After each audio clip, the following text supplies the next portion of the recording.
Hi all. ഇന്ന് നിങ്ങളോട് ഞാൻ എൻ്റെ ജീവിതത്തിൽ നടന്ന വേറൊരു സാക്ഷ്യം ഷെയർ ചെയ്യാനാണ് ഞാൻ ഉദ്ദേശിക്കുന്നത്. എൻ്റെ കഴിഞ്ഞ വീഡിയോയിൽ ഞാൻ എൻ്റെ 9 ഇയേഴ്സിന് മുന്നേ നടന്ന ഒരു സംഭവമാണ് ഷെയർ ചെയ്തത്. അത് കാണാത്തവർ പോയി കാണണം, അത് കണ്ട് ബലപ്പെടണം. അത് ഇപ്പോൾ നടക്കുന്നത് എന്താണെന്ന് വെച്ചാൽ ഞാൻ തന്നെ ആ വീഡിയോ കണ്ട് എനിക്ക് തന്നെ ബലമാകുന്നുണ്ട്. അതുകൊണ്ട് ആ ഒരു മോട്ടിവേഷനിലാണ് ഞാൻ ഈ വീഡിയോ ഇടുന്നത്. വേറൊന്നുമല്ല, ഇന്ന് ഈ വീഡിയോയിൽ ഞാൻ എൻ്റെ പണ്ട് നടന്ന ഒരു സാക്ഷ്യം ഷെയർ ചെയ്യാനാണ് ഞാൻ ആഗ്രഹിക്കുന്നത്. ഞാൻ 10ാം ക്ലാസ്സിൽ പഠിച്ചുകൊണ്ടിരിക്കുന്ന ടൈമിന് ഞാൻ പഠിച്ചതൊക്കെ കൊച്ചിയിലാണ്. ഞാൻ ജനിച്ചത് കൊച്ചിയിലാണ്. ആ ഒരു ടൈമിന് എൻ്റെ സ്കൂളിൽ എല്ലാവരും എക്സ്പെക്ട് ചെയ്ത പോലെ, എല്ലാവരും 10th എന്ന് പറഞ്ഞാൽ പിള്ളേരിൽ എക്സ്പെക്ട് ചെയ്യുന്ന പോലെ എൻ്റെ മാതാപിതാക്കൾക്കും എക്സ്പെക്റ്റേഷൻസ് ഒക്കെ ഉണ്ടായിരുന്നു. പക്ഷേ അവർക്ക് കൂടുതൽ എക്സ്പെക്റ്റേഷൻ ചെയ്യാനായിട്ടുള്ള നല്ല ബുദ്ധിയുള്ള കൊച്ചൊന്നും ആയിരുന്നില്ല ഞാൻ. അപ്പോൾ അവർക്ക് വേണ്ടിയിരുന്നത് ഇത്രേ ഉള്ളൂ, ഞാനൊന്ന് പാസ്സായാൽ മതി. അതായിരുന്നു അവരുടെ ആഗ്രഹം. അപ്പോൾ അതേപടി ഞാൻ പഠിക്കാൻ തുടങ്ങി. പഠിച്ചിട്ടും വലിയ കാര്യമൊന്നും എനിക്ക് തോന്നിയില്ല. കാരണം വലിയ മാർക്കായിട്ട് വലിയതൊന്നും പറയാനായിട്ട് അത്ര മാർക്കൊന്നും ഞാൻ പഠിച്ചൊന്നും പഠിച്ചിട്ടില്ലായിരുന്നു. അങ്ങനെ നിൽക്കുന്ന ഒരു ടൈമിൽ ഏറ്റവും ടഫസ്റ്റ്, എനിക്ക് 10th ഏറ്റവും ടഫായിട്ട് തോന്നിയ ഒരു സബ്ജക്റ്റാണ് മാത്സ് എന്ന് പറയുന്നത്. മാത്സിൽ വളരെ വീക്കായിരുന്നു ഞാൻ. മാത്സ് എനിക്ക് ഓർത്ത് വെക്കാനും എന്തൊക്കെ എക്സാം എഴുതിയാലും ഞാൻ ഏകദേശം ജസ്റ്റ് പാസും ജയിക്കാനുള്ള മാർക്കൊക്കെ ഞാൻ അതിലിട്ട് മേടിച്ചിട്ടുണ്ട്. അങ്ങനെ ഇരിക്കെ 10th മോഡൽ എക്സാമിൻ്റെ ടൈമിന് എനിക്ക് മാർക്ക് വന്നു. മോഡൽ എക്സാം എഴുതി മാസങ്ങൾക്കുള്ളിൽ എനിക്ക് മാർക്ക് വന്നു. മാസങ്ങൾക്കുള്ളിൽ മാർക്ക് വന്നതിന് ശേഷം ഞാനെല്ലാം എൻ്റെ ടീച്ചേഴ്സ് അതെല്ലാം റിവ്യൂ ചെയ്ത് ഓരോരുത്തർക്കായിട്ട് കൊടുക്കുന്ന ടൈമിന് എനിക്ക് മാത്സിന് പേപ്പർ കിട്ടി. മാത്സിന് എല്ലാത്തിനും ഏകദേശം ഞാൻ പാസ്സായി. പക്ഷേ മാത്സിന് മാത്രം വണ്ടി പാസ്സാണ് എനിക്ക് കിട്ടിയത്. വണ്ടി പാസ് എന്ന് പറഞ്ഞാൽ എത്ര പേർക്ക് മനസ്സിലാവുമെന്ന് അറിയില്ല, ജസ്റ്റ് പാസ് എന്നാണ്. അങ്ങനെ വണ്ടി പാസ് കിട്ടിയ എന്നെ എൻ്റെ 10th ടീച്ചേഴ്സ് എല്ലാവരും കൂടെ ചേർന്ന്, മാത്സ് ടീച്ചർ, എൻ്റെ ക്ലാസ് ടീച്ചർ ചേർന്ന് എന്നെ വണ്ടി പാസ് കിട്ടിയതും തോറ്റതായിട്ടുള്ള പിള്ളേരെ കൂടെ ഒരുമിച്ചിരുത്തി അവർക്ക് സ്പെഷ്യൽ ട്രെയിനിങ് കൊടുക്കാൻ വേണ്ടി അവർക്ക് സെപ്പറേറ്റ് ക്ലാസ് ഉണ്ടാക്കി. അതിൽ ഞാനുണ്ട്. അപ്പം അങ്ങനെ ഇരിക്കെ ഇങ്ങനെ സ്പെഷ്യൽ ക്ലാസ് വെച്ചിട്ട്, അതിപ്പോൾ സ്പെഷ്യൽ ക്ലാസ് വെച്ചാലും മാസങ്ങൾക്ക് ശേഷം നമ്മുടെ മെയിൻ എക്സാം വരും. അപ്പോൾ വലിയ പ്രതീക്ഷയൊന്നുമില്ല, എന്നാലും അവരൊന്ന് ജയിപ്പിക്കാൻ വേണ്ടി, അവർ ജയിക്കുമെന്നുള്ള ഉറപ്പിക്കാൻ വേണ്ടി മാത്രം ആണ് എൻ്റെ ക്ലാസ് ടീച്ചർ അങ്ങനെ സ്പെഷ്യൽ ക്ലാസ് വെച്ചത്. ആ സ്പെഷ്യൽ ക്ലാസ്സിൽ എനിക്ക് വലിയൊരു സംഭവം നടന്നെന്ന് വെച്ചാൽ, ആ തോറ്റുപോയവരും ജസ്റ്റ് പാസ്സുള്ള ആ സ്പെഷ്യൽ ക്ലാസ്സിൽ എന്നെ ലീഡറാക്കി.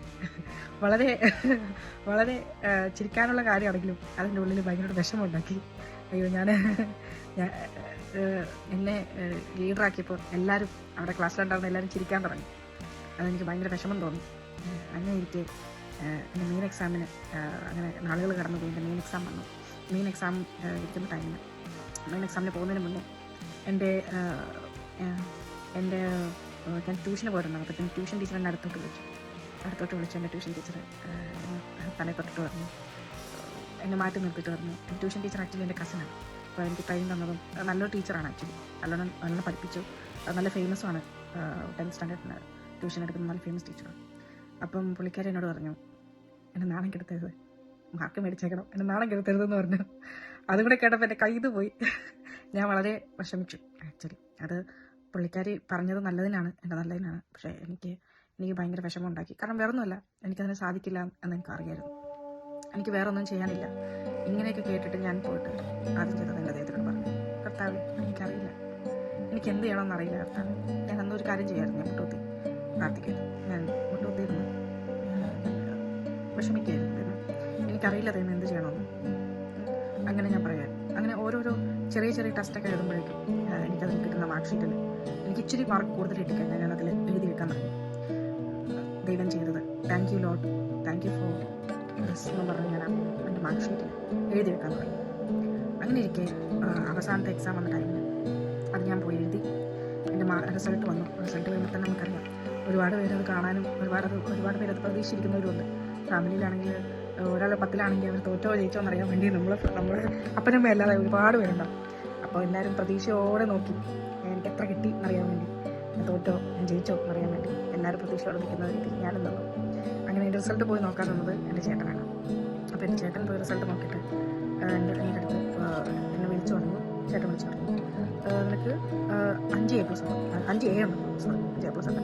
അത്രയ്ക്ക് മാർക്കുള്ള കോൺഫിഡൻസ് എനിക്ക് അത്രയ്ക്കും പഠിപ്പിച്ചല്ല, 5 A ഉണ്ട്. അപ്പം ഞാൻ എങ്ങനെയൊക്കെ നോക്കിയിട്ടും എനിക്ക് ഈ 5 A എങ്ങനെ കിട്ടിയെന്ന് എനിക്കറിയാം. കാരണം ഞാൻ ഗവൺമെൻറ് സ്കൂളിലാണ് പഠിച്ചത്. അപ്പോൾ എന്തായാലും എല്ലാ മോസ്റ്റ്ലി എനിക്ക് എ കിട്ടിയത് ലാംഗ്വേജസിനായിരിക്കും. അപ്പോൾ ഞാനിങ്ങനെ എണ്ണി എണ്ണി നോക്കുക, മലയാളമുണ്ട്, ഇംഗ്ലീഷുണ്ട്, ഹിന്ദിയുണ്ട്, അപ്പോൾ ഇതിനൊക്കെയായിരിക്കും എ കിട്ടിയിരുന്നത്. എത്ര കൂട്ടി നോക്കിയിട്ടും 4 സബ്ജക്റ്റേ വരുന്നുള്ളൂ ലാംഗ്വേജസ് ആയിട്ട്. എന്നിട്ടും ഈ 5ാമത്തെ എ എന്തിനാണെന്ന് എനിക്ക് മനസ്സിലാകുന്നില്ല. അങ്ങനെ ഞാൻ എൻ്റെ ചേട്ടനോട് ചോദിക്കാൻ 5 കണ്ടോ, ഏത് വിഷയത്തിനൊക്കെയാണ്, ഏതിനാണ് 5 ചെയ്യുള്ളത്, 5ാമത്തെ ഏത് വിഷയത്തിലാണ്, 4 ലാംഗ്വേജ്, 5ാമത്തെ ഏതാ, എനിക്ക് അറിഞ്ഞേ പറ്റുള്ളൂ, എനിക്ക് എന്താ അറിയാനായിട്ടുള്ള ഭയങ്കര ആകാംക്ഷയായി. അപ്പോൾ എൻ്റെ ചേട്ടനൊരു കാര്യം പറഞ്ഞു. എൻ്റെ ചേട്ടൻ പറഞ്ഞു മാത്സിനാണ് എനിക്ക് 5ാമത്തെ എ കിട്ടിയത്. അത് കേട്ടത് ഞാൻ ഭയങ്കരമായിട്ട് ഞെട്ടിപ്പോയി, ഭയങ്കര ഷോക്കായി. കാരണം മാത്സിന് മോഡൽ എക്സാമിന് വണ്ടിപ്പാസ് മേടിച്ച ഞാൻ എ മേടിക്കാനായിട്ട് ഒരു ചാൻസും ഞാൻ കാണുന്നില്ല. കാരണം അത്ര വലിയ പഠിപ്പൊന്നും ഞാൻ പഠിച്ചിട്ടില്ല. മാത്സ് നമ്മൾ ഹിസ്റ്ററിയും ജോഗ്രഫിയൊക്കെ പഠിക്കുന്ന പോലെ അല്ല മാത്സ് പഠിക്കാൻ. മാത്സിൻ്റെ ട്രിക്ക് കിട്ടാനൊക്കെ ഭയങ്കര പാടാണ്. അത് 1 മാസം കൊണ്ട് എടുക്കണമെന്ന് പറഞ്ഞാൽ എനിക്കത് വിശ്വസിക്കാൻ പറ്റിയില്ല. ഞാൻ അത് കേട്ടതോടെ ശരിക്കും പറഞ്ഞാൽ ഞാൻ എൻ്റെ ദൈവത്തിനോട് നന്ദി പറഞ്ഞു. ദൈവമേ, എല്ലാവരും പ്രതീക്ഷിച്ചിരിക്കെ ഞാൻ തോക്കുന്ന പ്രതീക്ഷിച്ചിരുന്ന സബ്ജക്റ്റിന് എനിക്ക് അങ്ങ് ഏതെന്നു കർത്താവ് നന്ദി. ഇതാണ് എൻ്റെ കുഞ്ഞിലെ ഏറ്റവും വലിയ എൻ്റെ ഫസ്റ്റ് സാക്ഷ്യം എന്നെനിക്ക് പറയാം. ഫസ്റ്റ് ആയിട്ടുള്ള എൻ്റെ സാക്ഷി ഇതായിരുന്നു. അപ്പോൾ എനിക്ക് എല്ലാവരോടും ഇതിൽ പറയാനുള്ളത് ഇത്രേ ഉള്ളൂ. നമ്മളെല്ലാവരും വിചാരിക്കും നമ്മളെ കഴിവിലാണ് കാര്യങ്ങളൊക്കെ നേടുന്നതെന്ന്. നമുക്ക് ഓരോരുത്തർക്കും ഓരോ കഴിവുണ്ട്, അതനുസരിച്ചാണ് ദൈവം മുന്നോട്ട് നീക്കുന്നത്. പലരും പറയുന്നത് ഞാൻ കേട്ടിട്ടുണ്ട്, ഓരോരുത്തരും ചെയ്യേണ്ടത് ഒരു ടാലൻറ്റ് അല്ലെങ്കിൽ ഒരു കഴിവിലാണ് നമ്മൾ പോകേണ്ടതെന്ന്. പക്ഷേ ഐ ട്രൂലി ബിലീവ് ഒരാളുടെ കഴിവ് മാറ്റുന്നതും ഒരാളുടെ കഴിവ് കൊടുക്കുന്നതും ഒരാളുടെ ഇൻട്രസ്റ്റ് മാറ്റുന്നതും എല്ലാം ദൈവമാണ്. നമ്മൾ ഇന്ന് ഇഷ്ടപ്പെടുന്നതല്ല 5 വർഷം കഴിഞ്ഞിട്ട് ഇഷ്ടപ്പെടുന്നത്.